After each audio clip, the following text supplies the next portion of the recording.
지금은 우리는 역사의 전환점에 서 있습니다. 최고의 방어선이라 여겼던 사법부마저 흔들린다면 남은 선택지는 단 하나, 행동뿐입니다.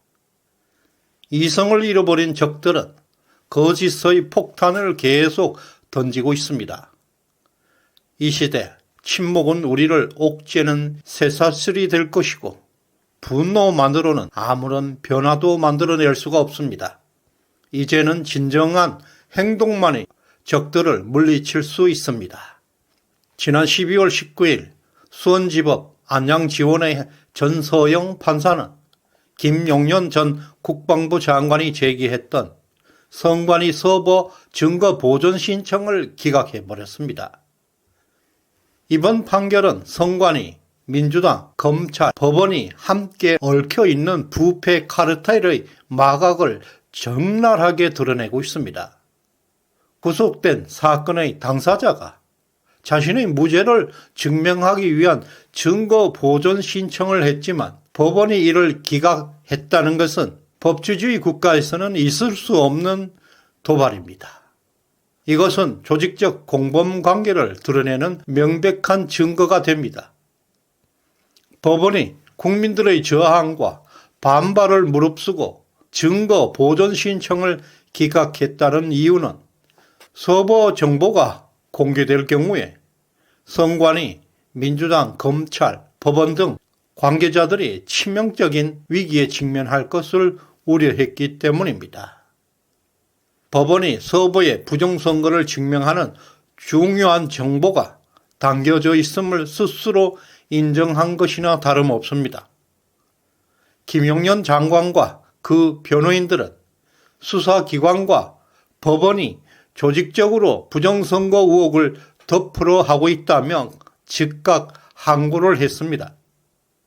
특히 검찰이 비상계엄을 수사하는 과정에서 부정선거 관련 신문을 단 한 차례도 실시하지 않았다는 것은 너무나 충격적인 일입니다. 이번 비상계엄의 목적이 부정선거의 진실을 밝히는 데 있었음에도 불구하고 검찰은 핵심 사안을 외면한 채 변방만 수사했다는 것입니다. 김 전 장관의 발언을 볼 때 한동훈과 연결되어 있는 특수본 박세연이 반국가 세력과 결탁되어 있음을 시사하고 있습니다. 성관이 검찰, 법원 등 국가기관과 민주당이 보여주고 있는 수상한 행동들은 국민적 불신을 키우고 있고 대한민국 사회에 엄청난 파장을 일으켜내고 있습니다. 그러나 김 전 장관은 이에 굴하지 않고 즉각 항소하고 성관이와 민주당, 검찰, 법원에 대해서 투쟁을 이어가고 있습니다. 이미 성관이는 20억을 투입해서 서버 본체를 교체한다고 발표했습니다. 이는 핵심 증거를 은폐하고 분쇄하려는 시도입니다. 이에 대해서 국민적 분노가 하늘을 찌르고 있습니다. 국민들 사이에 법원이 성관이와 한통속이라는 강한 불신과 함께 떳떳하다면 자료를 공개해야 한다는 요구가 폭발적으로 확산되고 있습니다. 특히 공익제보자 이종원 씨가 제공한 부정선거 관련 증거가 검찰 보관소에서 음원의 화제로 소실된 사건이 발생했었습니다. 검찰 내부에도 부정선거를 은폐하려는 세력이 존재한다는 것을 의미하고 있습니다. 김 장관은 윤 대통령과 함께 거대한 반국가 세력들과 맞서고 있습니다. 성관이 검찰, 법원 등 조직적인 저항 세력에 대응하면서 자유민주주의를 지키기 위한 투쟁의 최전선에서 싸우고 있습니다. 또 성관이는 부정선거 의혹을 제기하는 사람들에 대해서 처벌하겠다는 법안을 제안했습니다. 그러나 일주일 만에 그 계획을 갑자기 철회했습니다. 뿐만 아니라 성관이의 서버 교체 발표, 검찰의 부정선거 관련 신문 회피, 법원의 서버 증거 보존 신청 기각, 그리고 선관위와 민주당의 비밀회의 등 상상을 초월하는 일들이 발생하고 있습니다. 이런 일련의 괴상한 행적들은 평범한 상식으로는 이해할 수 없는 것들입니다. 지금 이들 조직이 무언가에 쫓기면서 엄청난 불안과 초조감으로 이성적 판단 기능마저 정상적으로 작동하지 않고 있음을 방증하고 있습니다.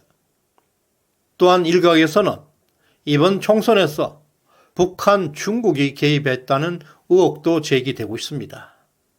이 문제가 단순히 대한민국 문제를 넘어서 이제 국제적 문제로 확산되고 있습니다.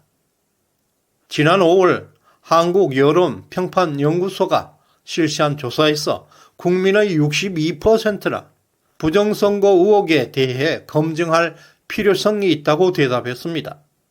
이미 7개월 전에 60%가 넘었다는 것은 지금은 국민들의 부정선거 검증 욕구는 최소 70%가 훌쩍 넘어갈 것입니다. 특히 미국의 여론이 급격하게 우리 진영에 우호적으로 변하고 있습니다. 윤석열 대통령의 비상계엄은 불가피했다. 종북, 종중, 사회주의 세력의 공산화로부터 대한민국을 구출하려는 의지의 표현이다. 오히려 윤석열 대통령의 용기 있는 결단을 칭송하기 시작했습니다. 또 강성 보수주의자 정용진 신세계 회장은 민간 비밀 특사 형식으로 트럼프를 만났습니다.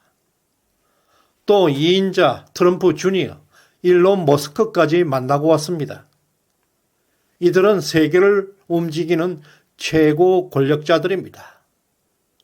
한국 상황에 대해서 비밀 면담을 통해 향후 미국의 흐름을 예측할 수 있는 만남이었습니다. 또 엄청난 호재가 터졌습니다. 미국의 최대 보수주의 컨퍼런스 터닝 포인트 USA에서 한국의 비상계엄을 지지하는 엄청난 메시지가 터져 나왔습니다. 미국의 보수 우파 인사 2만 명이나 모인 아메리카 페스트 2024 행사에서 약 2분 동안이나 대한민국의 현 상황이 소개되었던 것입니다. 반국가 세력들이 자행하고 있었던 국가 파괴 공작 사례를 조목조목 자세하게 폭로되었고, 윤석열 대통령의 비상계엄은 정당했음을 전 세계인들에게 알렸습니다. 이번 폭로로 인해서 미국 전역에 폭발적인 반응을 일으키고 있습니다. 현재 대한민국은 단순한 정치 갈등을 넘어서 국가 생존을 건 전쟁에 직면하고 있습니다. 윤석열 대통령은 선관위, 경찰, 검찰, 법원, 그리고 주류 언론, 민주당까지 거대한 적들과 맞서 싸우고 있습니다.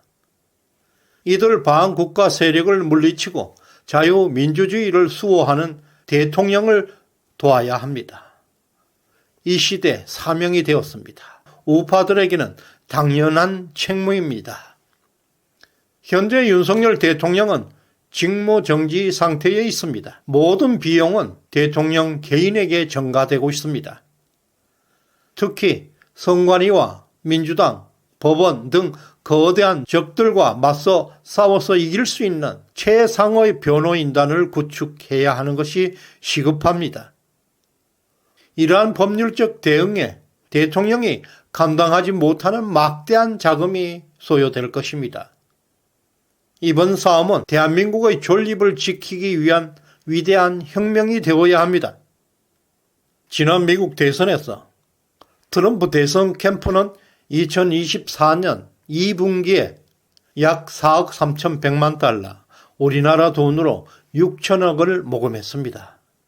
그 중에서 27%가 법률 비용으로 사용되었다는 점은 우리가 행동해야 할 방향성을 제시하고 있습니다.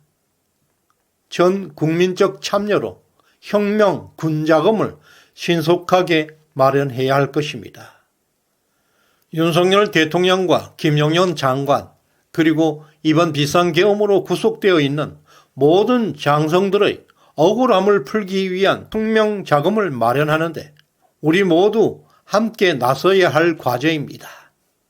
지금 우리 보수 우파는 바위 같은 단단한 결속력과 함께 실질적인 지원이 절실합니다. 윤 대통령님 힘내십시오. 우리가 함께 할 것입니다. 파이팅입니다. 시대정신연구소에 후원해 주신 김명순님 감사합니다. 구독, 좋아요 꾹 눌러주시길 바랍니다. 고맙습니다.